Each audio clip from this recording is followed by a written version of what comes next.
दिनेश की बीवी सीमा गुस्से में चिल्लाती है और बोलती है, हाय रे, मेरी फूटी किस्मत, कहाँ से मैं इस शराबी के पल्ले पड़ गई। अरे मनहूस, ये शराब नहीं खून है।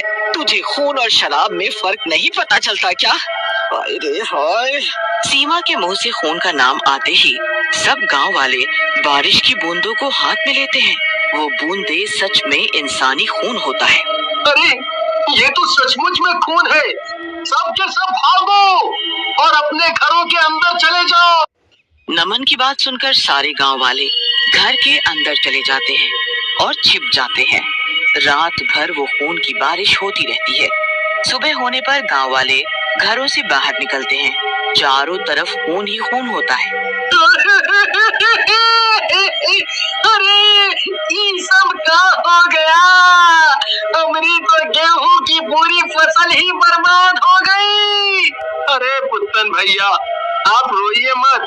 हमारे यहाँ तो चांद और सूरज की पूजा करते हैं, लेकिन ये सब क्या हो रहा है कुछ समझ नहीं आ रहा।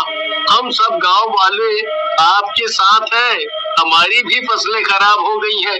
हमें मिलकर इस समस्या का समाधान निकालना होगा। क्या समाधान निकालोगे नमन तुम? देखा नहीं उस चांद ने हमें क्या कहा है? इस गांव को छोड़कर चले जाओ। भीमा भैया, आपको जाना है तो जाओ। मैं ये गांव छोड़कर कहीं नहीं जाऊंगा। ये मेरा गांव है। मैं एक शैतान से डरकर गांव नहीं छोड़ सकता। ऐसा कहकर नमन वहाँ से चला जाता है। रात होते ही वही खूनी चांद फिर से निकलता है और बोलता है, तुम गांव वाले लगता है ऐसे नहीं जाओगे। अगर ऐसा है तो मरो फिर। ऐसा कहकर चांद फिर से वही खूनी बारिश करने लगता है। गांव वाले पूरी रात घरों में दुबक कर बैठे रहते हैं और सुबह जब सब बाहर निकलते हैं, गांव वाले अपने अपने जानवरों के पास जाते हैं, लेकिन बारिश की वजह से सारे जानवर मर चुके होते हैं। गांव वाले रोने लगते हैं और परेशान हो जाते हैं। नमन भैया, लगता है अपना इस गांव में इतना ही दाना पानी था। अब हमें ये गांव खाली कर देना चाहिए, नहीं तो अपने पालतू जानवरों के बाद अपना भी नंबर आ जाएगा। हाँ। ऐसा कहकर भीमा और उसके पीछे सभी गांव वाले वहाँ से चले जाते हैं। तभी नमन का बेटा राजू वहाँ आता है और नमन से कहता है, पिताजी, मुझे आप पर गर्व है। आप सचमुच में बहादुर हैं। मैं आपके साथ ही रहूंगा। राजू की बात सुनकर नमन को हिम्मत आ जाती है और वो गांव से दूर एक जंगल में एक साधु बाबा के पास जाता है। साधु बाबा नमन को देखकर मुस्कुराने लगते हैं और बोलते हैं, आओ नमन बेटा, आओ। इस दिन का तो मैं कई वर्षों से इंतजार कर रहा था। बाबा, आप मुझे कैसे जानते हैं? आप और मैं तो पहले कभी नहीं मिले। नमन बेटा, मैं तो तुम्हें तुम्हारे पिछले जन्म से जानता हूँ। ये सब जो हो रहा है तुम्हारे पिछले जन्मों का परिणाम है। दरअसल तुम पिछले जन्म में इस गांव की राजा थे और ये चांद रूपी शैतान जो है वो दूसरे राज्य का राजा था।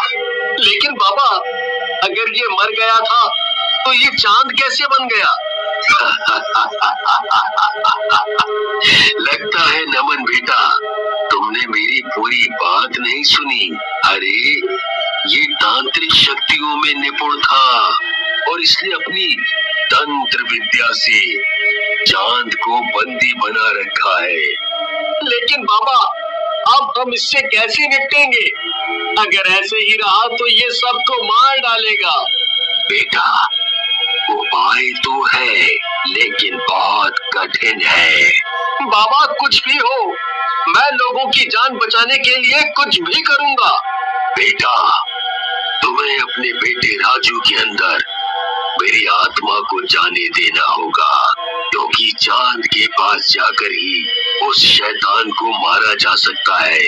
नमन के हाँ करते ही साधु बाबा अपने प्राण त्याग देते हैं और उनकी आत्मा नमन के साथ जाती है।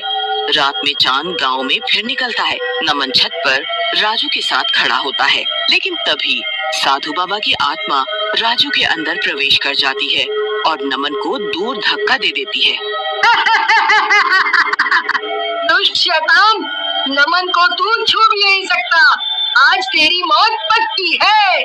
ऐसा कहकर राजू चांद के मुंह के अंदर घुस जाता है। चारों तरफ जोर से रोशनी होती है और बहुत जोरों से बिजली कड़कती है।